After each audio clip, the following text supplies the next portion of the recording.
Ben voilà, bienvenue à mon atelier de Nanterre, lieu où j'ai créé toutes ces œuvres. Merci Bertrand Miolis de nous accueillir dans ce magnifique studio qui nous permet de découvrir en partie l'accrochage qui était effectivement initialement prévu du 3 au 8 novembre et qu'on bascule en ligne pour conjurer un petit peu les éléments actuels qui nous obligent aussi à nous réinventer. Circumnavigation, en fait, ça veut dire voyager souvent en bateau autour d'un continent et de le découvrir sous ses multiples facettes. C'est-à-dire qu'il n'y a pas une réalité.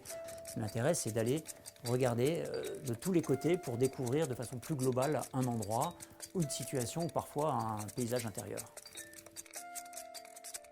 Je vois le monde en couleur et en mouvement. C'est ce qui fait que ma peinture, je pense que je pose avec mes pinceaux la palpitation du monde, finalement. On est dans le mobile et l'immobile, et je pense que le propre de l'existence, c'est cette association des deux. Il y a une tension entre le mobile et l'immobile. Et effectivement, là, ce tableau que j'ai appelé Circulation, dans un monde immobile, j'ai eu envie d'y traduire la vie. Cette vie-là, elle vient vraiment avec cette couleur très franche dans ce paysage qui monte vers le ciel. Il y a une part de restitution de la réalité, mais tout ça est totalement transcendé. Une peinture, elle a du goût, et elle a du goût quand les ingrédients que vous allez mettre dans votre plat vont ensemble. Et d'ailleurs, on voit bien qu'il y a un dialogue qui s'instaure entre les couleurs, qui fait vivre la peinture et qui nous projette en tant que public dans une expérience poétique. Poétique et sensorielle aussi, parce que moi ce qui m'intéresse c'est la lumière qui se pose dessus, c'est pas ce qu'elle signifie.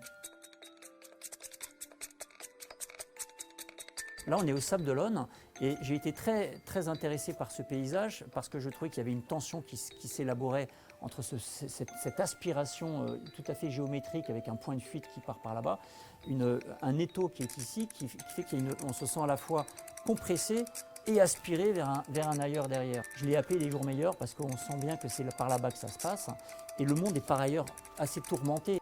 Il n'y a pas toujours des personnages dans mes tableaux ou quand il y en a, ce ne sont que finalement comme un sillage ou une trace. C'est finalement leur passage que je raconte, ce n'est pas vraiment les personnes en tant que telles. Et là, on sent qu'il y a une personne qui regarde. Alors est-ce que c'est lui qui regarde les jours meilleurs? Est-ce que c'est vous? Est-ce que c'est le ponton? Ça, c'est le mystère du tableau. Ici, ce tableau très emblématique de l'exposition nous renvoie à quelque chose d'un petit peu surréaliste. Est-ce que vous pourriez nous dire ce qui vous a inspiré à travers ces voitures qui deviennent presque des bonbons et puis cette suspension quasi irréelle de ce panneau? Bien sûr que dans la réalité, c'était pas comme ça. J'ai d'abord réalisé une esquisse. Je vais essayer de vous la trouver d'ailleurs parce qu'elle normalement elle n'est pas loin. Vous allez voir que ce que j'ai réalisé in situ, ça n'a rien à voir. Là, on est dans une traduction, plus ou moins juste d'ailleurs, de ce que j'ai voulu voir. Et quand je commence à poser mes pinceaux, il se passe quelque chose d'intuitif. Par exemple, quand j'ai posé ce jaune-là, il a fallu que j'aille poser ce jaune-là. Et quand j'ai posé ce rouge, j'ai eu envie de poser ce vert. Et quand j'ai posé ce vert, j'ai eu envie de poser ce rouge-là, parce que j'ai eu envie que le dialogue gourmand dont je parlais à l'instant puisse fonctionner. Et je prends un très grand plaisir à peindre un tableau comme ça, de la même façon que je préparais un plat.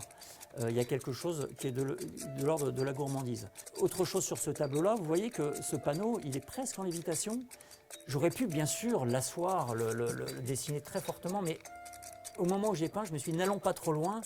Ce panneau, le fait qu'il soit aérien comme ça, je pense que ça lui donnait, paradoxalement, sa légèreté lui donnait de la lourdeur.